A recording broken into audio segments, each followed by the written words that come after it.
오늘 10월 첫 주일 우리가 교회적으로 매월 첫 주일을 성찬주일로 지키고 있습니다. 그래서 매월 첫 주일에는 성찬식을 하고 또 더불어서 가정주일이라는 그런 의미로 오후 예배를 따로 드리지 않고 식구들과 함께 또 이 주말 오후 시간을 좀 보냈으면 하는 바람으로 그렇게 매월 첫 주일을 지키고 있습니다. 그런데 오늘 이 10월 첫 주일은 거기에 조금 더 의미를 보태서 교회에서 정한 세계 성찬주일이 바로 오늘 10월 첫 주일입니다. 이 세계 성찬주일이라고 하는 주일은 1982년에 페루의 수도인 라마라는 곳에서 세계 교회협의회가 열렸어요. 그러면서 개신교를 비롯해서 캐톨릭, 우리가 천주교라고 얘기하는 신교와 구교를 비롯한 전 세계 모든 기독교 교회들이 결의한 거예요. 이 10월의 첫 주일을 성찬주일로 지키자. 그래서 그 주일에는 전 세계에 있는 모든 그리스도인들이 이 주의 만찬에, 주의 성찬에 동참하는 것입니다. 그러면서 교회가 하나님을 확인하는 그런 주일이에요. 여러분, 어떻게 보면 오늘날 교회가 가지고 있는 가장 큰 문제 중에 하나가 자꾸 서로 간에 싸우고 다투고 갈라지는 것들이거든요. 그래서 이 세계교회협의회라는 것도 크게 볼 때는 개신교와 천주교, 신교와 구교라고 얘기하는 1500년대 루터의 종교개혁으로 개신교가 생겼잖아요. 그전에는 기독교라고 하면은 오늘날 우리가 부르는 천주교밖에 없었죠. 캐톨릭이라고 부르는. 원래 이 캐톨릭이라는 말의 뜻이 공교회라는 뜻입니다. 공적인 교회라는 뜻이에요. 하나된 교회라는 뜻이거든요. 그런데 어느 순간 이 교회가 두 개로 갈라졌잖아요. 천주교와 개신교로, 신교와 구교로 갈라지면서 이 캐톨릭이라는 말을 더 이상 쓸 수가 없게 된 거예요. 왜냐하면 하나된 교회가 아니잖아요. 그래서 그 이후에 이제 개신교회에서 천주교회를 부를 때에 로마 캐톨릭 교회 이렇게 부릅니다.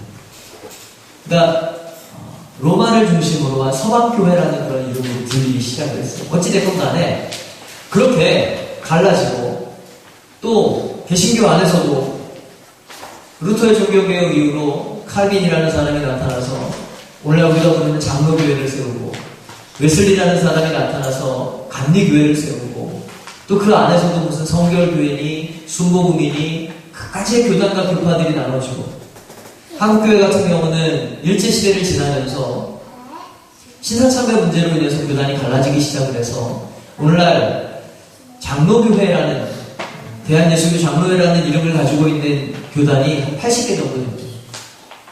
대한예수교 장로교 안에 무슨 통합이니 합동이니 무슨 보수니 개혁이니 이런 뒤에 가로 안에 들어가는 작은 이름을 붙인 교단이 한 80개 정도입니다. 어마어마하게 갈라진 거죠. 회의하다가 자기랑 마음 안 맞으면 안 해 그러고 나가서는 또 만드는 거예요. 그런 식으로 갈라진 게 한 80개 정도입니다. 제가 감리교 목사이고 우리가 감리교회이지만 그나마 우리 감리교회의 자랑이라고 한다면 아직도 하나된 교단을 유지하고 있어요.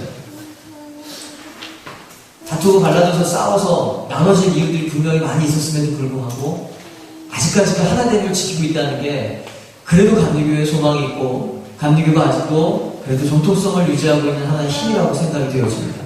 어찌되었건 이 교회 안에 이 분열의 문제가 아주 심각하다는 거거든요.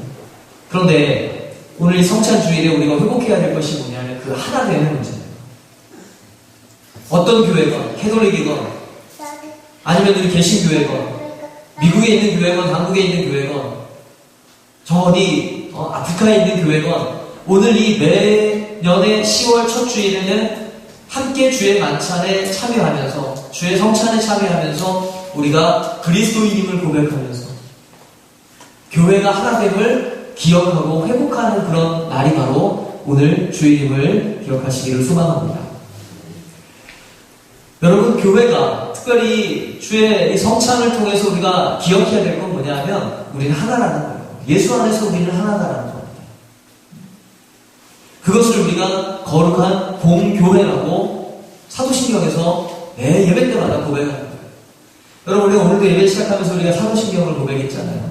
사도신경의 마지막 문장을 보면 이렇게 돼 있어요. 나는 성령을 믿으며 거룩한 공교회와 성도의 교제와 죄를 용서받는 것과 몸의 부활과 영생을 믿습니다. 여기서 말하는 거룩한 공교회가 뭐냐면 캐톨릭이라는 거예요. 캐톨릭. 교회의 하나됨을 믿는다는 거예요. 여러분, 교회의 머리는 예수 그리스도이시죠. 그리고 교회는 주님의 몸이다라고 얘기하고 있어요. 그 몸에 각 지체가 있는 것처럼 오늘 우리 각 지역에 있는 교단과 교파 이런 것들을 다 초월하여서 본질적으로는 우리는 주님의 몸된 교회라는 사실을 우리가 사도신경으로 늘 고백하고 있는 거거든요. 그런데 우리가 자꾸 이걸 잊어먹잖아요. 사도신경을 고백하면서도 성령을 믿으며 거룩한 공교회, 이게 뭡니까? 뭔지 잘 몰라요.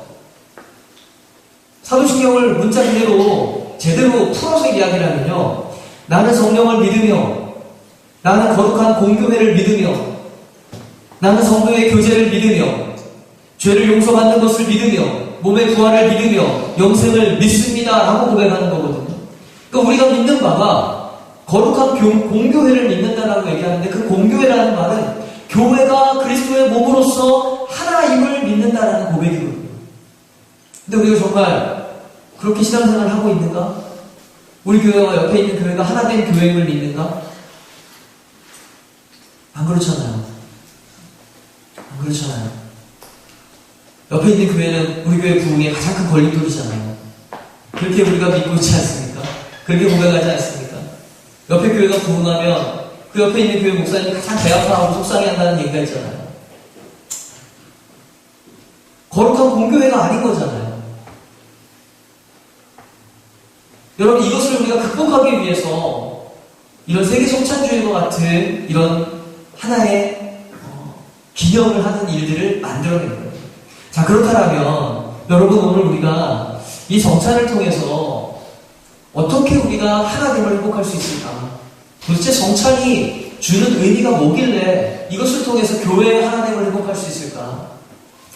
여러분, 성찬은 기독교에 있어서 굉장히 중요한 예전입니다.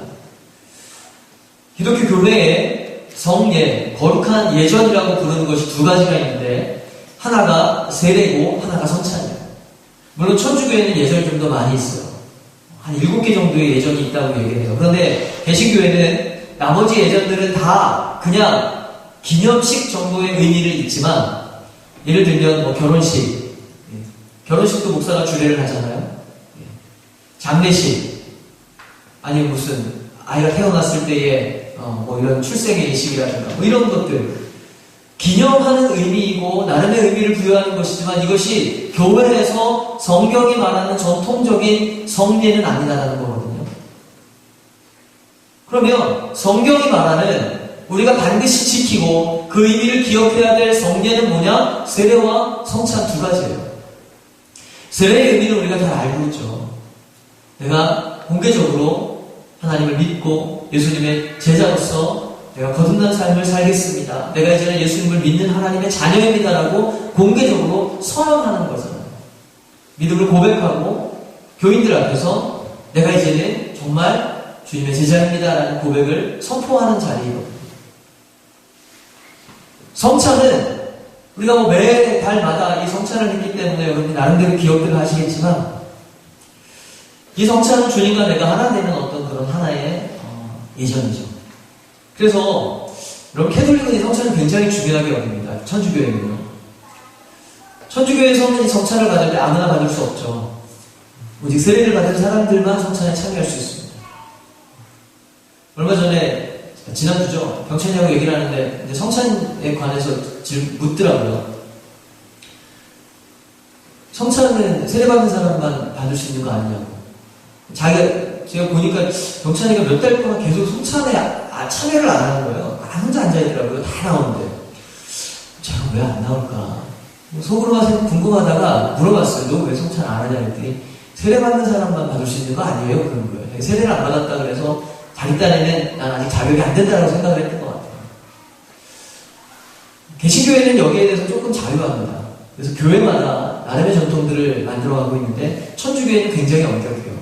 그래서 성찬을 받지 않으면, 세례를 받지 않으면 이 성찬에 참여할 수 없습니다. 그리고 천주교회 같은 경우는 개신교회에서, 기독교회, 우리 개신교회에서 받은 세례를 인정하지 않아요. 개신교회 세례에 문제가 있다고 자기들이 얘기를 하기 때문에 천주교 세례를 받은 사람만 성찬에 참여할 수 있습니다. 그 정도로 아주 엄격합니다.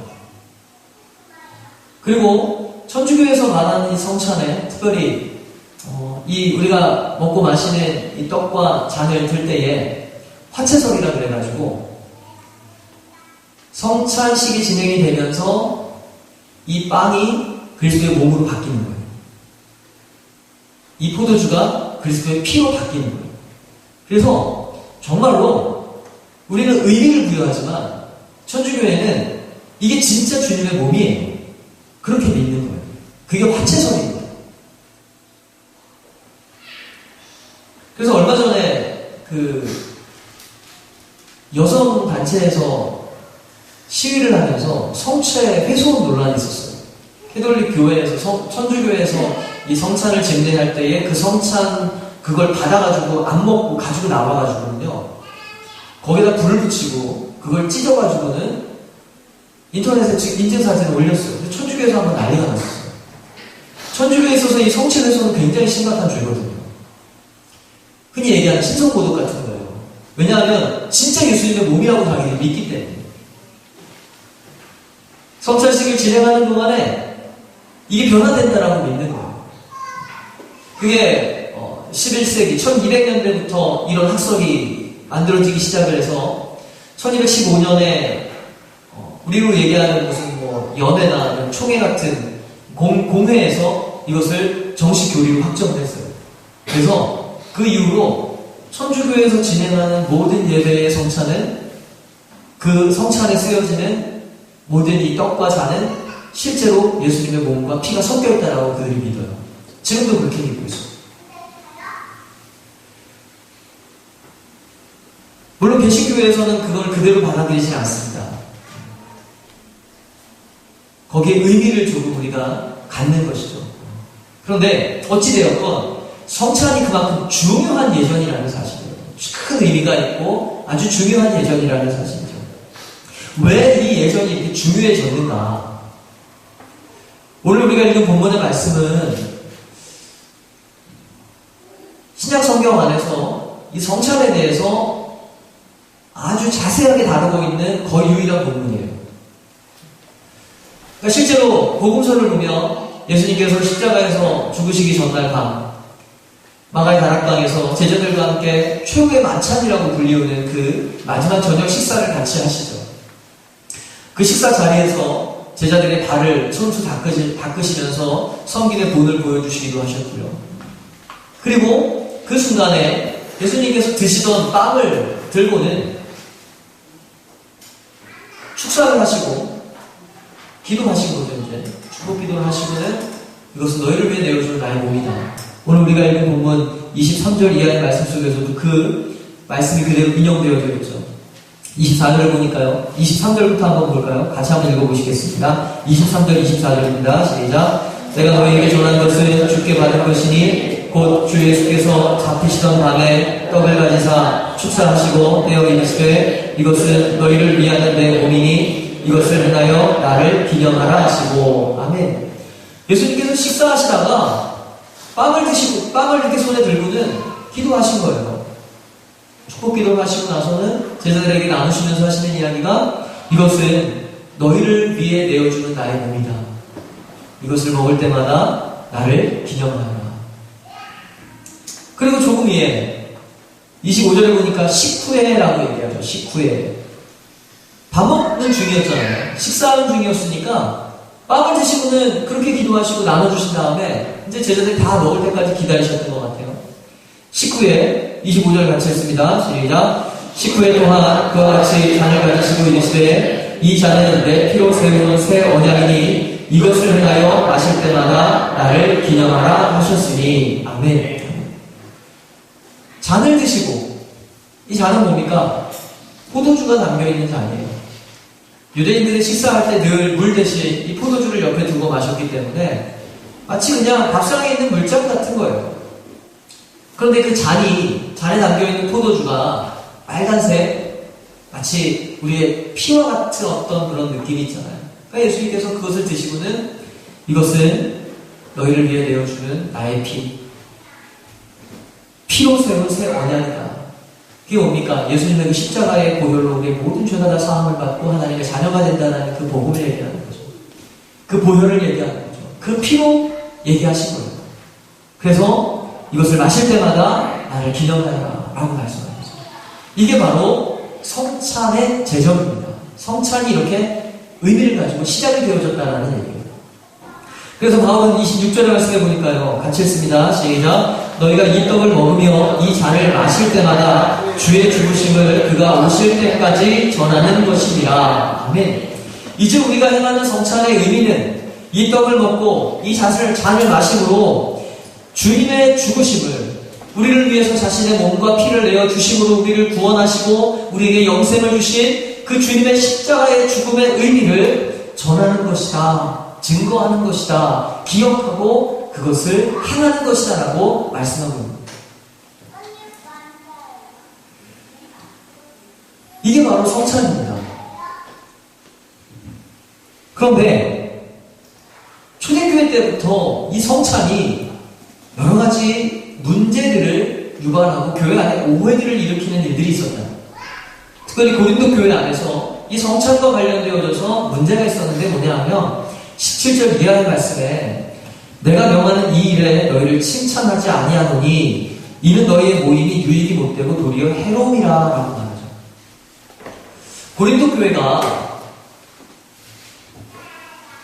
이 성찬을 행할 때에 그 성찬이 교회의 덕을 세우고 유익한 모임이 아니고 이 성찬이 유익한 예식이 아니라 오히려 해로움이 됐다. 그렇게 바울이 얘기합니다. 여러분 초대교회는 모일 때마다 성찬을 나눴습니다. 우리는 한 달에 한 번 성찬을 하잖아요. 근데 초대교회는 모일 때마다 성찬을 했어요. 그런데 초대교회가 했던 성찬은 우리가 하는 성찬하고는 조금 달랐어요. 초대교회가 했던 성찬은 애찬과 성찬이 합쳐진 의미였어요. 애찬이라고 하면 보통은 그냥 함께 식사를 나누는 거예요. 식탁 교제를 얘기를 하죠. 우리가 매 주일 예배 끝나고 나서 국수 먹는 것처럼 성도들이 모이면 늘 같이 식탁 교제를 나눴다는 거예요. 그리고 자연스럽게 그 식탁 교제 끝에 성찬 예식이 진행이 되어지는 거죠. 왜냐하면 유대인들은 그게 가능했던 게 유대인들은 늘 식사 자리에 빵이 있었고 식사의 자리에 포도주가 있었으니까 특별히 뭐 따로 준비할 게 없는 거예요. 그냥 먹고 마시다가 그 빵을 조금 떼어가지고는 이 성찬의 제정사를 같이 나누면서 우리를 위해서 주신 주님의 몸입니다. 우리를 위해서 주신 주님의 피입니다. 이게 가능한 거예요. 그러니까 애찬과 성찬이 구별되지 않을 수 있었어요. 근데 우리는 좀 다르잖아요. 우리 막 밥 해놓고 국 떠놓고 김치 올려놓고 그거 가지고 성찬하기가 좀 어렵잖아요. 그래서 원래 신학교 다닐 때 한국적 성찬을 공부를 좀 해요. 그래서 신학생들이 나름대로 기발한 아이디어를 가지고 뭐 떡을 넣고 떡과 막걸리를 넣고 성찬을 하기도 하고요. 네. 또 어떤 교회에서는 뭐 김밥하고 뭐 이런 거 갖다 놓고 성찬을 하기도 하고요. 근데 아무래도 한국 정서에는 그게 맞긴 하지만 우리 기독교 정서에는 조금 맞지 않는 부분이 있어요. 그래서 여전히 빵과 이 포도주로 우리가 성찬을 나누긴 하지만 어찌됐건 초대교회는 이 애찬과 성찬이 구분이 되지 않았어요. 그러다 보니까 늘 모일 때마다 이 애찬을 나누고 성찬을 나누는데 그 모임이 유익한 모임이 아니다라고 바울이 지금 얘기하고 있어요. 그렇게 말하는 이유가 뭐냐? 18절의 말씀해 보니까요. 같이 읽습니다. 시작. 먼저 너희가 교회에 모일 때에 너희 중에 분쟁이 있다함을 듣고 어느 정도 믿거니와. 아멘. 고린도 교회 안에 있었던 문제 중에 우리가 고린도전서를 좀 공부하면서 봤지만 고린도 교회 안에 있었던 문제 중에 가장 심각한 문제 중에 하나가 뭐냐면 파당이 나누어지는 거였어요. 분쟁이 생긴 거였어요. 그래서 나는 바울파다, 나는 아볼로파다, 나는 베드로파다, 나는 그리스도파다. 그러면서 서로 나눠져가지고 서로 다툼이 생겼다는 거예요. 근데 이 다툼이 회의 시간에 그냥 의견이 좀 다른 거 가지고 다투는 차원의 문제가 아니라는 거예요. 회의 시간에 뭐 일 진행하는 데 있어서 나는 생각이 달라, 의견이 달라. 그래가지고 그 의견이 대립되고 그것으로 인해서 좀 다툼이 생긴 차원의 문제가 아니라 아예 갈라졌다는 거예요. 그래서 예를 들어보면 자리도 막 이렇게 따로 앉고 이쪽에 앉는 분들 맨날 이쪽에만 앉고 이쪽에 앉는 분들 맨날 이쪽에만 앉고 그러면서 저쪽에 있는 사람들하고 같이 밥 안 먹는 거예요. 저쪽에 있는 사람들하고 말 섞지 않는 거예요. 저 사람들은 베드로파야. 저 사람들은 바울파야. 저 사람들은 아볼로파야. 그러면서 서로 갈라진 거예요. 마치 한국교회가 분열되어진 거죠. 그런데 여전히 고린도 교회 안에서 그 일들을 하고 있으니까 여러분 그것이 단지 그냥 예배 시간에 그냥 자리 좀 갈라져 앉는 차원의 문제가 아니라 성찬에 참여할 때에도 그것이 문제가 된 거예요.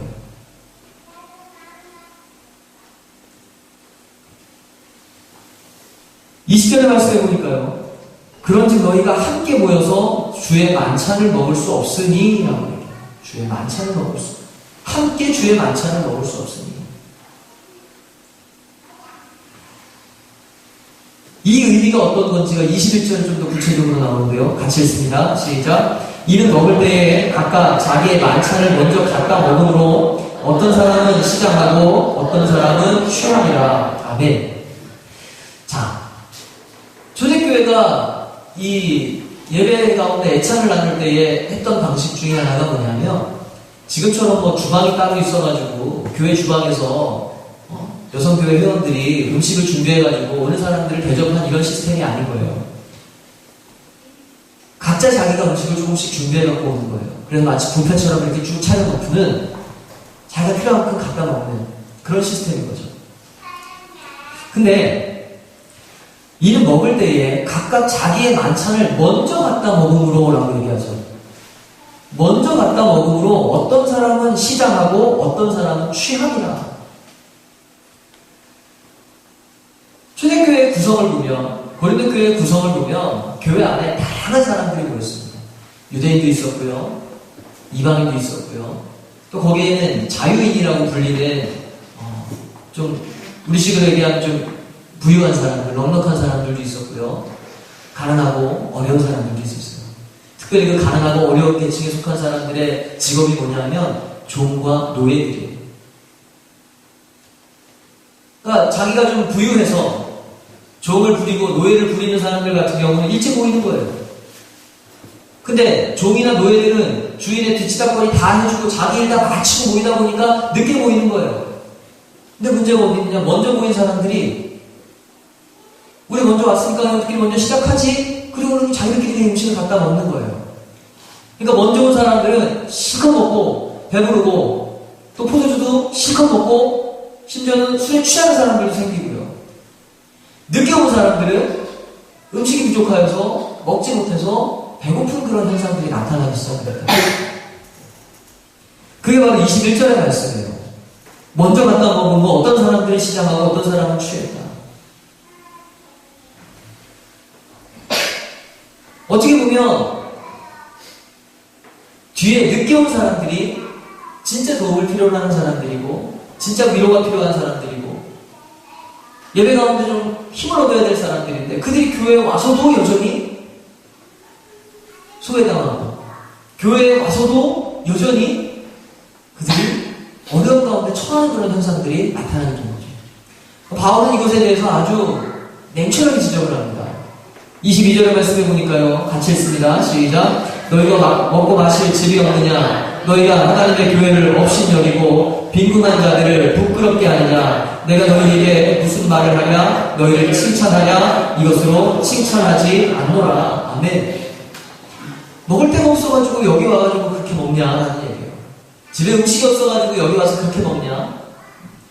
그 얘기하는 거예요. 여러분 요즘 우리 엔간한 집들은 집에 먹을 것 때문에 그렇게 애쓰지 않으시잖아요. 근데 만약에 예를 들어서 늘 그냥 먹음에도 불구하고 특별히 교회 오면 교회 가고 유난히 맛있어 그러면서 막 많이 드시는 분들이 있잖아요. 넉넉한 가운데 많이 드시는 건 상관없어요.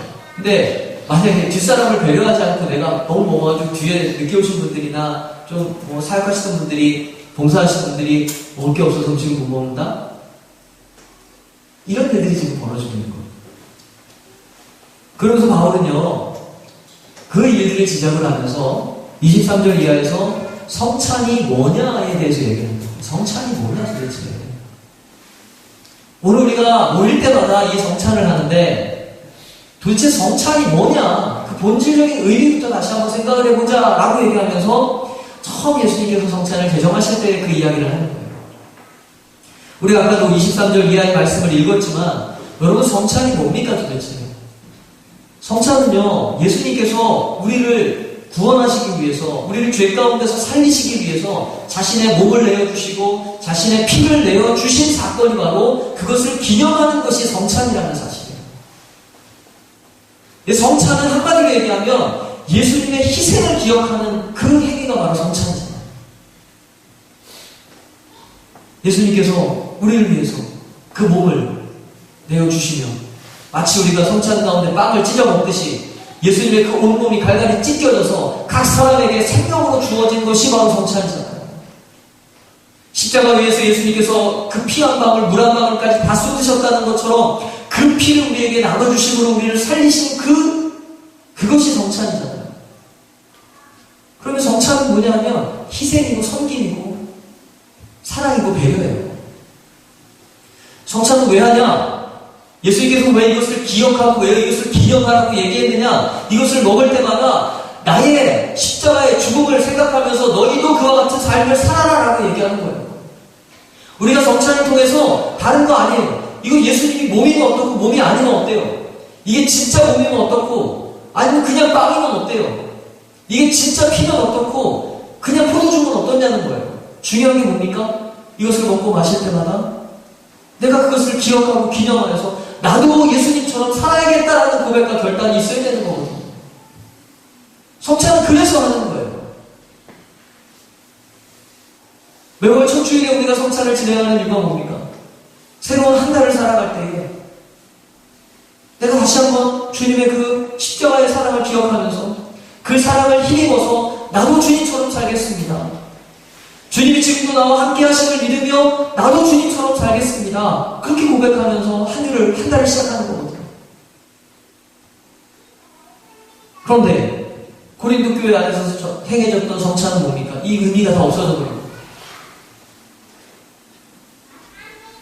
나 배고프다고, 나 먼저 먹겠다고 뒷사람도 배려하지 못하는, 있는 사람들이 없는 사람들을 배려하지 못하는 그런 성찬? 그거 하지 말아라. 아무 유익이 없다. 오히려 해가 된다라고 얘기하는 거죠. 여러분, 좋은 것도요, 그 좋은 것의 그 가치를 지키려면 그 의미를 우리가 기억해야 된다는 사실입니다. 교회에서 한다고 다 좋은 게 아닌 거예요.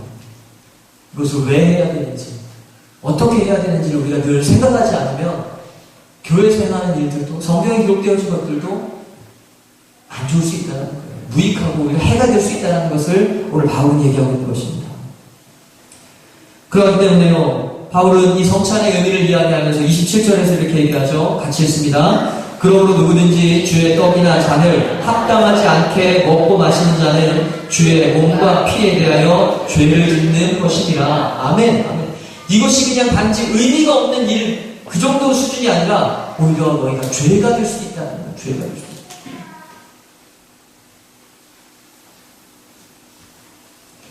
합당하지 않게 먹고 마시는 것, 합당하지 않게 먹고 마시는 게 뭡니까? 그 의미를 우리가 기억하지 못하는 것, 왜 하는지를 알지 못하는 것. 그래서 오히려 이 성찬의 의미와는 반대되는 일을 행하면서 이 성찬에 행한다?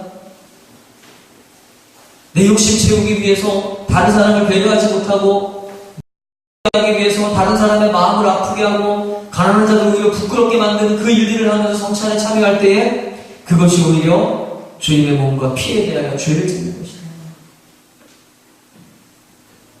그러하게 바울이 이렇게 권면합니다. 28절에 보니까 사람이 자기를 살피고 그 후에야 이 떡을 먹고 이 잔을 마실지니.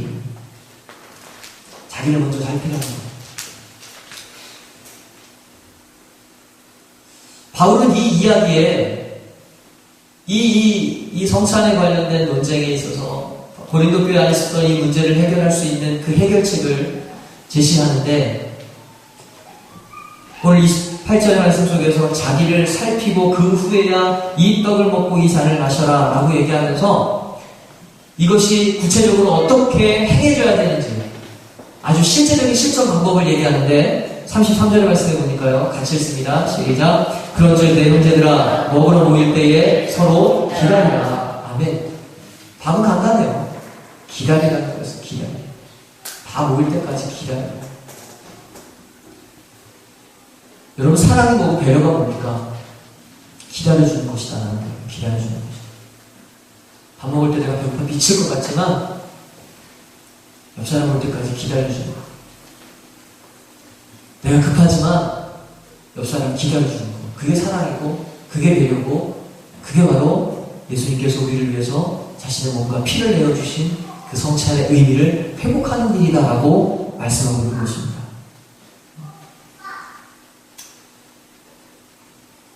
그러면서 한마디 더 보태죠. 마지막 34절에 보니까 같이 한번 읽습니다. 시작. 많이 누리든지 시장하거든 집에서 먹을지니 이는 너희의 모임이 판단받는 모임이 되지 않게 하려 함이라. 그 밖의 일들을 내가 언제든지 갈 때에 바로 잡으리라. 아멘.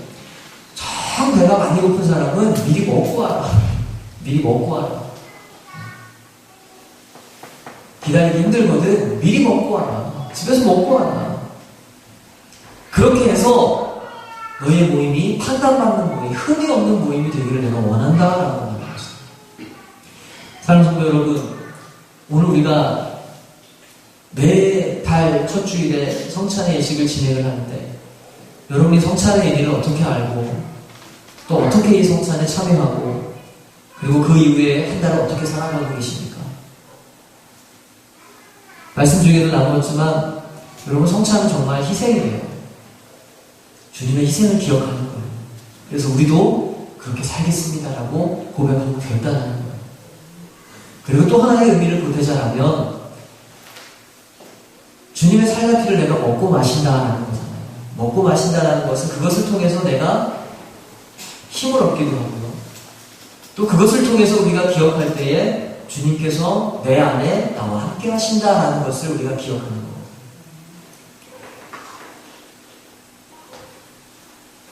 제가 목회하면서 목사의 마음이라는 것들이 조금씩 어떻게 보면은 제가 진짜 목사가 되어가고 있다는 생각이 드는 게, 어떻게든지 성도님들을 돕고자 하는 그런 마음이 자꾸 생겨요. 어떻게든지 성도님들이 좀 잘 됐으면 하는 그런 마음이 자꾸 생겨요.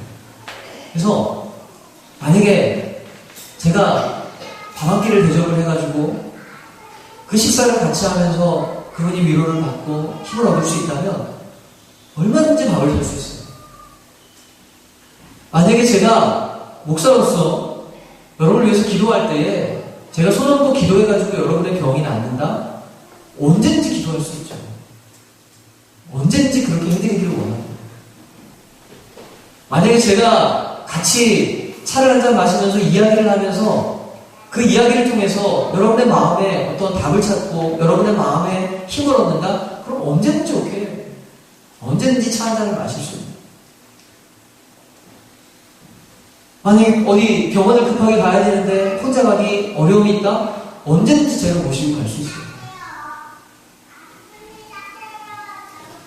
만약에 어떤 일들을 하는데 도움이 필요하다? 제가 어떤 일이건 뭐든지 도와드릴 수 있어요. 그게 뭐 물건을 나르는 일이건 뭔가 고치는 일이건, 목사니까 목사가 뭐 그런 걸 하느냐? 아니요, 언제든지 할 수 있죠. 뭐든지 할 수 있죠. 지금은 조금 너무 정치적으로 좀 치우친 모습이 있어서 제가 조금 안타까운 마음을 갖고 계시는 아주 기독교계의 어른 목사님 한 분이세요. 그 목사님 젊은 시절에 쓰신 책을 읽어보면, 심지어는 그 목사님은 공사판에서 일하시는 분들 전도하러 다니면서 막걸리 들고 다니면서 술잔 따라주면서 전도했다는 거예요. 옆에서 욕하죠. 아니, 목사가 어떻게 술 따라주면서 전도할 수 있느냐. 왜요? 할 수 있죠. 그렇게 해서 그분들하고 말 한마디 섞을 수 있고 그렇게 해서 그분들에게 예수님을 전할 수 있다면 왜 못하겠어요? 그게 목사의 마음이고 그게 하나님의 마음이라고 생각이 들어요. 근데 제가 왜 이런 말씀을 드리느냐? 여러분 성찬을 통해서 내가 주님의 살갑기를 먹고 마시고 그 주님이 나와 함께 한다는 걸 기억하는 게 바로 그런 거예요. 예수님이 나와 늘 어디서나 함께 하신다는 거예요. 내가 혼자 있을 때에 내가 혼자 있는 것이 아니라 주님이 나와 함께 하신다는 거예요.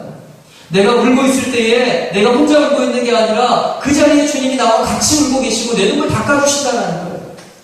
여러분 목사도 그렇게 하기를 원하는데 목사도 그렇게 하고 싶은데 예수님 오죽하시겠어요? 예수님이 여러분 붙잡고 계심을 여러분 기억하셔야 됩니다. 성찬은 바로 그걸 통해서 우리가 그걸 기억하는 거예요. 여러분이 아파서 괴로워하고 있을 때에 주님께서 여러분의 아픈 몸을 붙잡고 계신다는 거예요.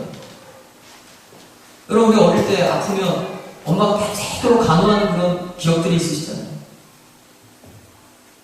저희도 주역의 애원이 아플 때 보면 저희 집사람 거의 잠을 못 자더라고요.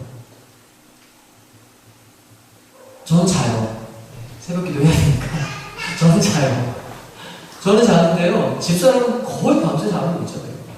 자도 그냥 잔 것 같지 않게 자는 거 있잖아요. 옆에서 애들이 조금만 신음소리를 내거나 끙하면 깨가지고 살피더라고요. 지금 좀 덜한데요. 저희 애들 어릴 때는 애들이 자면 자꾸 입을 차고 자잖아요. 그럼 집사람은요, 애들이 발로 입을 차면 어느샌가 깨가지고 그거 덮어주고 있어요. 발로 차내면 어느샌가 깨서 덮어주고 있어요. 잠을 안 자는 거예요. 그러니까 맨날 피곤해하죠. 근데 여러분 그게 하나님의 마음이에요. 하나님의 마음. 여러분의 작은 신음에도 반응하시는 하나님을 여러분 기억하시기 바랍니다. 왜요? 그 하나님 여러분과 함께 하시기 때문이에요. 여러분의 형편을 살피시기 때문에. 어쩔 때 목사는 마음 뿌릴 때가 있어요. 근데 하나님 그렇지 않아요. 여러분 우리가 매달 첫 주에 진행하는 이 성찬은 바로 그거예요. 주님 나와 함께 하시는 우리가 기억하는 거예요. 그래서 더욱 그 주님을 의지하는 한 달의 삶을 살기로 결단하는 거예요. 그리고 더 나아가서 나도 주님처럼 그렇게 살겠습니다. 자신의 모든 것을 나를 위해서 내어주셨던 그 주님의 사랑에 합당한 삶을 살겠습니다. 아무 자격 없는 나를 그저 사랑으로 구원하신 그 은혜에 합당한 삶을 살겠습니다. 고백하는 것이 바로, 결단하는 것이 바로 이 성찬에 참여하는 것인 걸 믿으시기 바랍니다. 오늘도 그러한 마음으로 이 성찬의 의식을 진행할 때에 저와 여러분 가운데 하나님 주시는 그 놀라운 사랑과 은혜가 충만하여서 정말 이 성찬을 우리가 합당하게 먹고 마심으로 주님이 기뻐하시는 또 한 달의 삶을 살아내는 저와 여러분들이 되시길 주의 이름으로 축원합니다.